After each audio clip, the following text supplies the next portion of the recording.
مومنو خوشیاں مناؤ، کملی والا آ گیا۔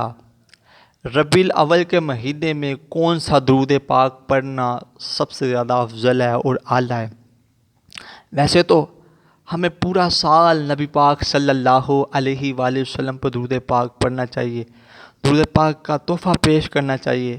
یہ خصوصی مہینہ ہے ربیع الاول شریف، اس میں پیارے آقا علیہ الصلوۃ والسلام پر زیادہ سے زیادہ درود پاک پڑھنا چاہیے۔ درود پاک کی محفلیں سجانے چاہیے، لوگوں کو بلا کر یا گھر میں اپنے بچوں کو اکٹھا کر کے حضور پر درود پاک پڑھنا چاہیے۔ سارا دن اپنی زبان کو درود پاک سے تر رکھنا چاہیے، ٹھیک ہے؟ یہ عشق مصطفیٰ ہے، اس سے عشق مصطفیٰ بڑھتا ہے۔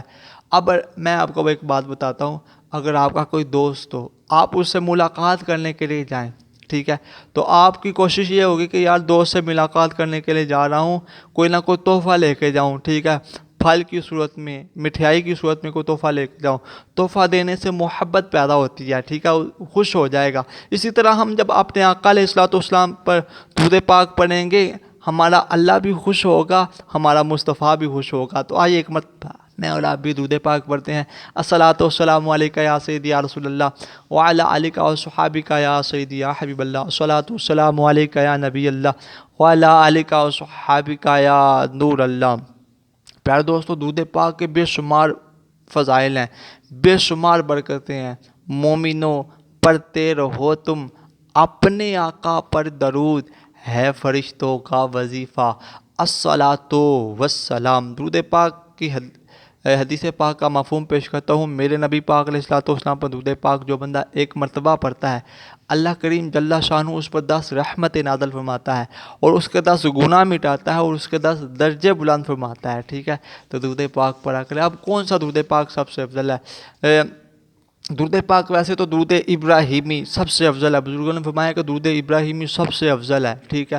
اب آپ نے زیادہ سے زیادہ درود پاک پڑھنا ہے تو کیسے پڑھیں گے؟ میں کہتا ہوں کہ آپ اس مہینے میں یا کم از کم 12 دنوں میں 1,00,000 مرتبہ درود پاک پڑھیں۔ تو جب آپ درود ابراہیم پڑھیں گے تو یہ تو بہت زیادہ وقت لگ جائے گا، آپ کہیں گے یار اس میں تو بہت زیادہ وقت لگتا ہے۔ تو آپ کوئی سا بھی درود پاک پڑھ لیں جو بھی آپ کو پسند ہے، ٹھیک ہے؟ یہ پڑھ لیں سیدنا محمد صلی اللہ علیہ وسلم، یا یہ پڑھ لیں صلی اللہ علیہ وآلہ وسلم، صلی اللہ علیہ وآلہ وسلم۔ یہ درود پاک کا نغمہ اپنی زبان پر جاری رکھیں، ٹھیک ہے؟ اس مہینے میں کم از کم 1,00,000 مرتبہ تو درود پاک پڑھیں اپنے آقا کی بارگاہ میں، نہیں تو 12 دنوں میں 1,00,000 مرتبہ، نہیں تو پورے مہینے میں، نہیں تو کم از کم 1,000 مرتبہ ہر روز درود پاک پڑھا کریں۔ حدیث پاک کا مفہوم ہے کہ جو بندہ نبی پاک صلی اللہ علیہ وآلہ وسلم کی بارگاہ میں 1,000 مرتبہ درود پاک پڑھتا ہے، ٹھیک ہے، وہ اس وقت تک نہیں مرے گا جب تک وہ جنت میں اپنا ٹھکانہ نہ دیکھ لے، ٹھیک ہے؟ تو آپ بھی درود پاک سے اپنی زبان کو تر رکھیں، ٹھیک ہے؟ تو انشاءاللہ اللہ نے چاہا تو درود پاک پڑھنے کی برکت سے ہمارا بیڑا پار ہو جائے گا، اس جہان میں بھی اس جہان میں۔ جو بندہ درود پاک پڑھتا ہے اللہ تعالیٰ اس کی تنگ دستی کو دور فرماتا ہے، غریبی دور فرماتا ہے، مشکلیں آسان ہوتی ہیں، پریشانیاں دور ہوتی ہیں، ٹھیک ہے؟ تو درود پاک پڑھا کریں آپ بھی اور میں بھی انشاءاللہ بفضلہ۔